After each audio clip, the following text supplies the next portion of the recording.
Dear friends, welcome to the concept era. आज हम आप लोग के समक्ष फिर से उपस्थित हुए हैं एक मज़ेदार वीडियो के साथ। जी हाँ साथियों, हम लोग अभी जो है अर्थमेटिक प्रोग्रेशन के चैप्टर नंबर 5.3 जो कि बेस्ड है the sum of n term of an arithmetic progression के आधार पर, तो हम लोग उसका सॉल्यूशन कर रहे हैं। एक्सरसाइज 5.3 NCERT का जो बुक है उसके कुछ क्वेश्चन को हमने सॉल्व किया है। इसका वीडियोज पहले ही आ चुका है। आप लोग को जो है डिस्क्रिप्शन बॉक्स में लिंक दिया गया है, वहाँ जाके आप उस वीडियोज को देखें। जी हाँ साथियों, इसके अलावा जो है हम लोग अर्थमेटिक प्रोग्रेशन के बारे में भी पढ़ चुके हैं, उसका भी वीडियो आ चुका है। जैसे कि the n term of an arithmetic progression क्या होता है, the sum of n term of an arithmetic progression क्या होता है। इसके अलावा अर्थमेटिक प्रोग्रेशन कहते किसको हैं। जी हाँ साथियों, वह कैसा सीरीज होता है नंबर्स का जो अर्थमेटिक प्रोग्रेशन कहलाता है। तो थोड़ा सा यहाँ चर्चा कर लेते हैं कि अर्थमेटिक प्रोग्रेशन जो होता है नंबर्स का एक सीरीज होता है, जिसमें कि हमारा सक्सीडिंग टर्म जो है वह प्रोसीडिंग टर्म में एक फिक्स्ड नंबर को ऐड करने से मिलता है, और उस फिक्स्ड नंबर को क्या कहते हैं, कॉमन डिफरेंस कहते हैं। यह सारे वीडियो जो है पहले आ चुके हैं। आप लोग जो है चैनल पे जाके द कॉन्सेप्ट इरा पर जाके यह सभी वीडियोज को देख सकते हैं। तो चलते हैं, आज का जो है मज़ेदार और शानदार वीडियो शुरू करते हैं। नंबर 4, जी हाँ, एक्सरसाइज 5.3 का क्वेश्चन नंबर 4 कहता है कि how many terms of the AP. जी हाँ, अर्थमेटिक प्रोग्रेशन दिया हुआ है, उसमें पूछ रहा है कि कितने टर्म उस एपी में अवेलेबल होंगे। जी हाँ, 9, 17, 25 और इसी तरह जो है सो ऑन। यह आपका अर्थमेटिक प्रोग्रेशन है। तो इसमें पूछ रहा है कि how many terms are taken must be taken to give a sum of 636 उस सभी टर्म्स का सम हो तो उसमें नंबर ऑफ टर्म्स कितने होंगे। तो हम लोग जानते हैं कि SN का जो हमारा फॉर्मूला होता है हमने पढ़ा है, इसका भी वीडियो आ चुका है। आप लोग वहाँ जाके इसके बेहतर कॉन्सेप्ट को समझ सकते हैं कि हमने कैसे इस फॉर्मूला को डिराइव किया है, कैसे इस फॉर्मूला को निकाला है। SN बराबर होता है n/2 2a बड़ी ब्रैकेट में 2a plus n-1 into D. जी हाँ, यही फॉर्मूला होता है हमारा SN का, यानी कि sum of n term of an arithmetic progression का फॉर्मूला होता है n/2, where n belongs to number of terms. n किसको बिलोंग्स करता है, नंबर ऑफ टर्म्स को बिलोंग करता है। हम लोग जानते हैं कि a is the first term of this AP. a क्या होता है, पहला टर्म होता है। And d is that fixed number. जी हाँ, d को कॉमन डिफरेंस कहा जाता है। यही वह फिक्स्ड नंबर होता है जिसको कि प्रोसीडिंग टर्म में ऐड करने से सक्सीडिंग टर्म मिलता है। या ऐसे भी कह सकते हैं कि दो लगातार एडजेसेंट नंबर्स का इस सीरीज में जो डिफरेंस होता है वही कॉमन डिफरेंस कहलाते हैं। तो यहाँ से आपका देखिए सम कितना दिया हुआ है, 636 दिया हुआ है। तो हम यहाँ से करेंगे लेट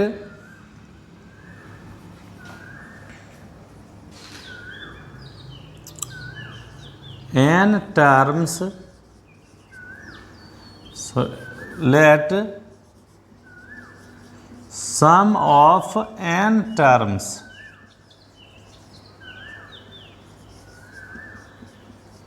गिव 636। जी हाँ, कि हमने माना कि n टर्म्स का जो योग होगा, n टर्म्स का जो सम होगा वह कितना होगा, 636 होगा।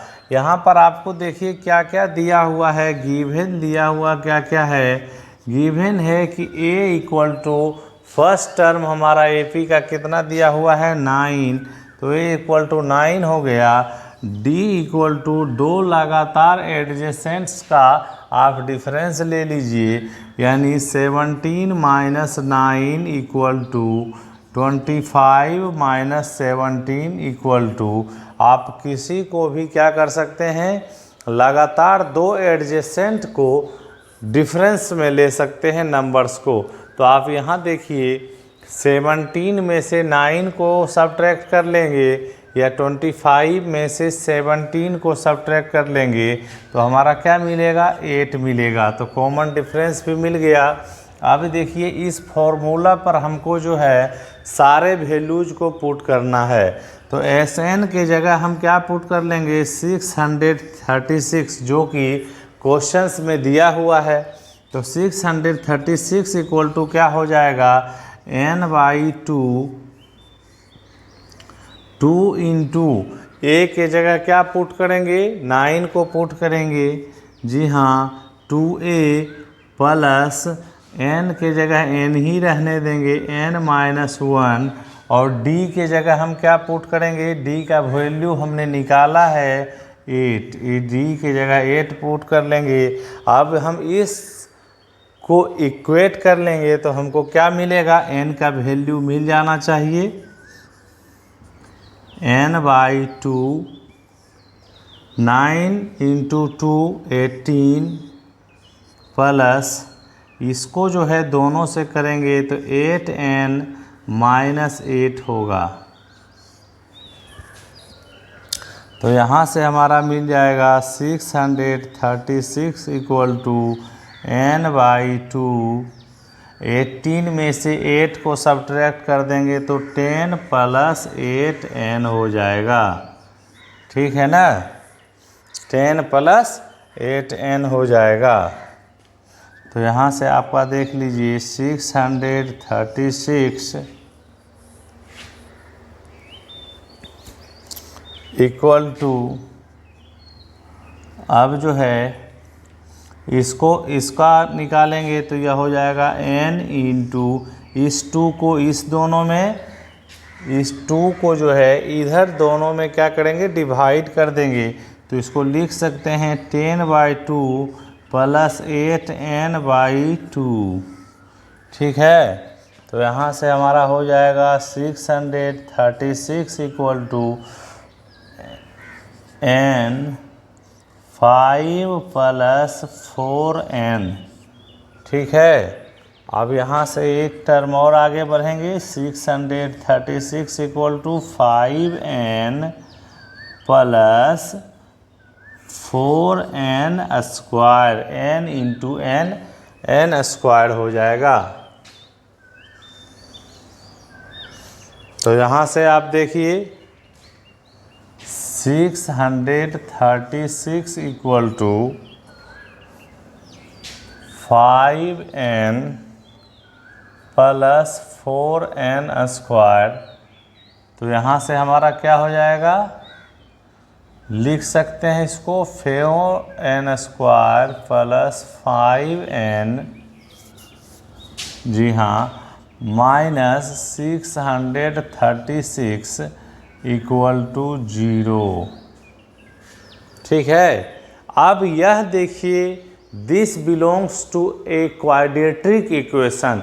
यह जो हमारा है एक द्विघात समीकरण है वेरिएबल n में। जी हाँ, n वेरिएबल्स में यह एक क्वाड्रेटिक इक्वेशन है। हमने क्वाड्रेटिक इक्वेशन को भी डिटेल से पढ़ा है। क्वाड्रेटिक इक्वेशन के इम्पोर्टेंट टर्म्स को हमने जाना है। तो यहाँ से जो है क्वाड्रेटिक इक्वेशन का फैक्टराइजेशन मेथड आप लोग जो है देख सकते हैं। वीडियोज़ का लिंक जो है हम डिस्क्रिप्शन बॉक्स में डाल देंगे। फैक्टराइजेशन मेथड से कैसे हम क्वाड्रेटिक इक्वेशंस के वैल्यू को निकालते हैं, तो उसका हमने लिंक डाल देंगे, आप वहाँ जाके देख सकते हैं डिटेल से। यहाँ हम इसका फैक्टराइजेशन करेंगे, ठीक है ना। थोड़ा यहाँ देख लेते हैं कि इस 636 इंटू 4 है ना। इस दोनों फैक्टराइजेशन मेथड में इस दोनों टर्म को जो है इस तरह से फैक्टराइजेशन करते हैं, यानी कि 4 इंटू 636 को इस तरह से फैक्टराइज करेंगे कि ताकि उसको जोड़ने से हमको यह 5n मिल जाए। उसको जोड़ने से क्या मिल जाए, 5 मिल जाए। तो आप देख लीजिए 636 को हम डिवाइड करेंगे तो क्या होगा, 2 से करेंगे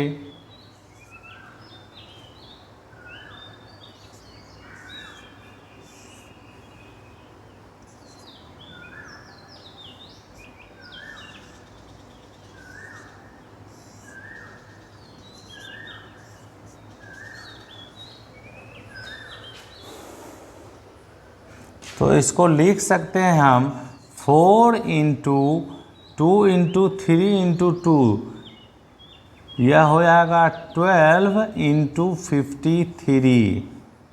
तो इसको लिख सकते हैं 48 इंटू 53, लिख सकते हैं ना। आप देखिए 4 इंटू 636, यहाँ बारीकी से समझना है। 4 इंटू 636 को हम लिख सकते हैं 4 इंटू 12 इंटू 53। कोई दिक्कत नहीं है, हमने 636 को और भी फैक्टर्स में डिवाइड किया, वही हमने लिखा है। और इसको लिख सकते हैं 48 इंटू 53। अब आप देखिए कि 53 में से 48 को सब्ट्रैक्ट करते हैं तो क्या हमको मिलता है, हमको मिलता है 5। क्या मिलता है, 5। तो हम कुछ नहीं करेंगे, इसका वैल्यू यहाँ पे पुट करेंगे। जी हाँ, इसके वैल्यूज को यहाँ पे पुट करेंगे। हम लिखेंगे इसको 4n स्क्वायर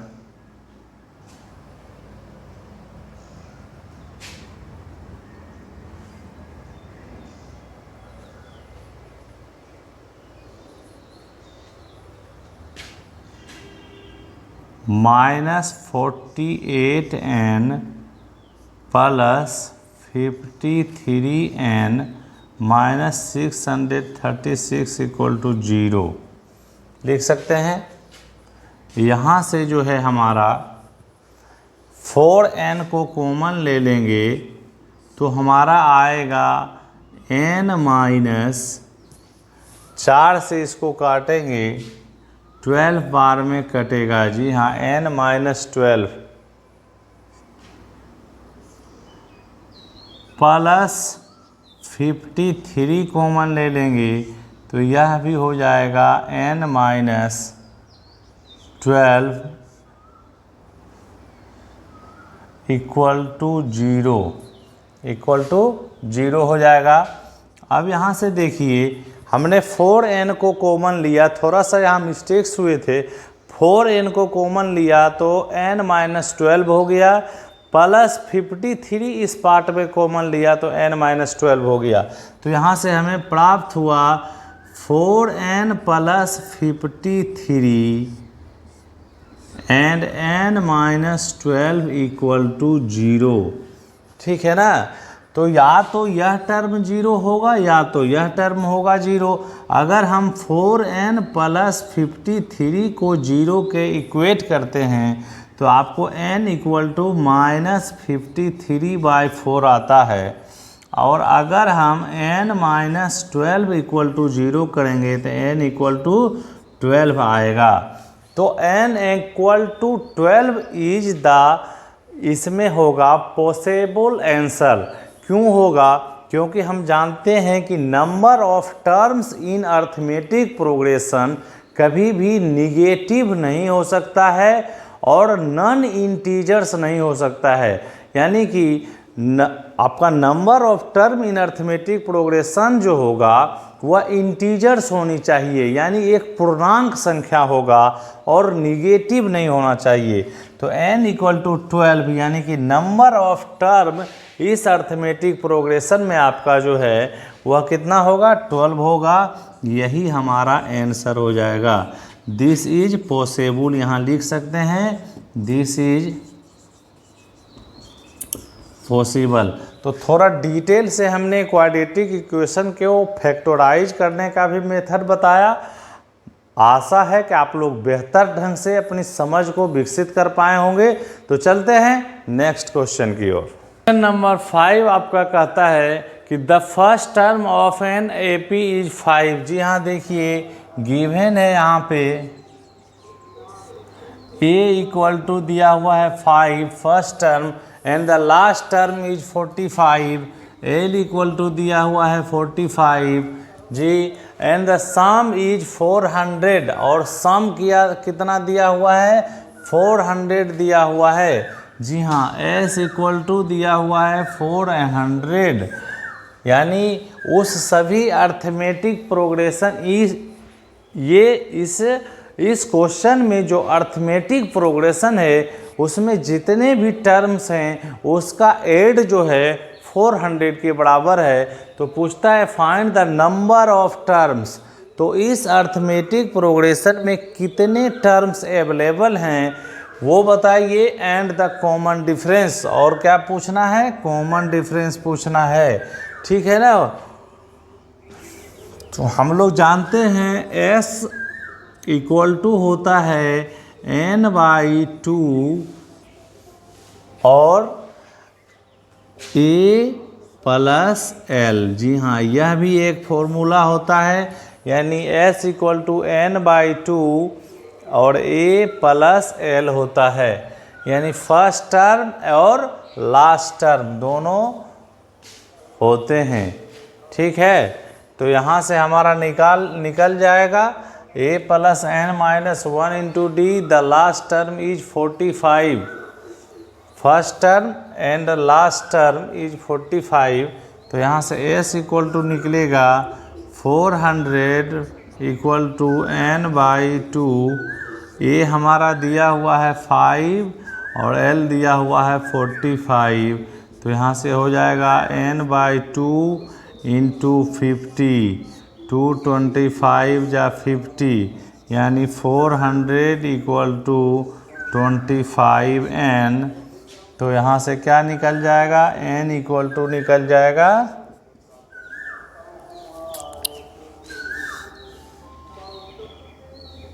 16, ठीक है। यानी number of terms available in this AP is 16। तो हमारा कॉमन डिफरेंस क्या होगा, कॉमन डिफरेंस क्या होगा, तो हम लोग जानते हैं कि लास्ट टर्म जो है ए एन इक्वल टू होता है a plus n minus 1 into D, ठीक है ना। और लास्ट टर्म हमारा क्या है, 45 है, 45 इज द लास्ट टर्म। तो यहाँ से हम क्या निकाल लेंगे कि n इक्वल टू 16 दिया हुआ है, तो यहाँ 45 इक्वल टू हो जाएगा a, यानी कि 5 प्लस n के जगह हम क्या पुट करेंगे, 16 माइनस 1 इंटू डी को पुट करेंगे। तो यहाँ से हमारा क्या हो जाएगा, 45 इक्वल टू 5 प्लस 15d। तो यहाँ से निकल जाएगा 45 minus 5 equal to 15d, 40 equal to 15d। तो d इक्वल टू क्या होगा, 40/15। यही हमारा क्या हो जाएगा, आंसर हो जाएगा। काफ़ी आसान तरीके से हमने बताया है। आप ये फॉर्मूला कहाँ से आया है इसके बारे में थोड़ा सोचते होंगे। तो आप देखिए s इक्वल टू हमने पढ़ा कि n/2 होता है 2a plus n minus 1 into D होता है, बार बार हम इस चीज़ों को बता चुके हैं। इसके पहले वीडियोज में भी हमने इसका जो है सो डिटेल निकाला है, इसको डिराइव किया है। n/2 होगा, 2a को लिख सकते हैं a plus n-1 into D. अब इसी को ना कहेंगे लास्ट टर्म, यही क्या कहलाता है, an कहलाता है, यानी लास्ट टर्म कहलाता है। तो इसका क्या हो गया, n/2 हो गया, a प्लस l हो गया, यानी sum of n term of an arithmetic progression होता है n/2 into first term plus last term. तो आशा है कि आप लोग क्वेश्चंस को बहुत ही इजी वे में समझ रहे होंगे, क्योंकि हमारा मोटो है कि आपके कॉन्सेप्ट को हम बेहतर ढंग से क्लियर कर सकें। अगर आपको अच्छी जानकारी इस चैनल पर अवेलेबल हो रही हैं, आप चीज़ों को बेहतर ढंग से समझ रहे हैं, तो द कॉन्सेप्ट इरा को लाइक करें, शेयर करें, सब्सक्राइब करें। चलते हैं नेक्स्ट क्वेश्चन की ओर। क्वेश्चन नंबर 6 को थोड़ा हम लोग समझ लेते हैं। कह रहा है the first term and the last term of an AP। जी हाँ, किसी AP के फर्स्ट टर्म और लास्ट टर्म जो हैं 17 और 350 हैं रिस्पेक्टिवली, क्रमशः। यानी कि आपका गिवन देखिए क्या है, गिवन है a = 17 दिया हुआ है और l = 350 दिया हुआ है। तो कहता है कि if the common difference is 9। जी हाँ, आपका कॉमन डिफरेंस भी 9 दिया हुआ है। तो then how many terms are there, आपको निकालना क्या है, n = क्या होगा ये फाइंड आउट करना है। और व्हाट इज देयर सम, और इसके n टर्म्स का सम क्या होगा वो भी आपको फाइंड आउट करना है। ठीक है ना। तो आपका देखिए l = 350 दिया हुआ है, तो यहाँ से आपका l का फॉर्मूला क्या होता है, a plus n-1 into D होता है। इस फॉर्मूला पे जो है आप सिर्फ ये फॉर्मूला पे l दिया हुआ है 350 और a देखिए दिया हुआ है, d दिया हुआ है, तो यहाँ से फाइंड आउट हो जाएगा ना n। तो n यहाँ से फाइंड आउट करके आप सम निकाल लीजिएगा। सम का फॉर्मूला होता है s = n/2। Number of terms आपने निकाल ही लिया है। उसके बाद होता है a plus l, first term plus last term. इस पे आप सारे वैल्यूज को पुट करेंगे, आसानी से यह क्वेश्चन बन जाएगा। आप लोग इस क्वेश्चंस को बनाने का आप ट्राई कीजिए, प्रयास कीजिए। अगर नहीं बनेगा तो कमेंट बॉक्स में आप लिख सकते हैं। मुझे लगता है कि आसानी से समझ में आनी चाहिए। क्वेश्चन इससे पहले के जो 2 क्वेश्चन हैं वह भी इसी तरीके के थे। तो यह क्वेश्चन जो है आप आसानी से बनाइए। इस फॉर्मूला पर सारे वैल्यू पुट करेंगे तो n का आपको वैल्यू निकल जाएगा और इस फॉर्मूला से सम निकल जाएगा वो सभी टर्म के। तो अगर आपको यह वीडियो अच्छा लगा हो तो कमेंट बॉक्स में अपनी राय दें और इस चैनल द कॉन्सेप्ट इरा को लाइक, शेयर और सब्सक्राइब करें। Thanks for watching, stay tune. जय हिंद।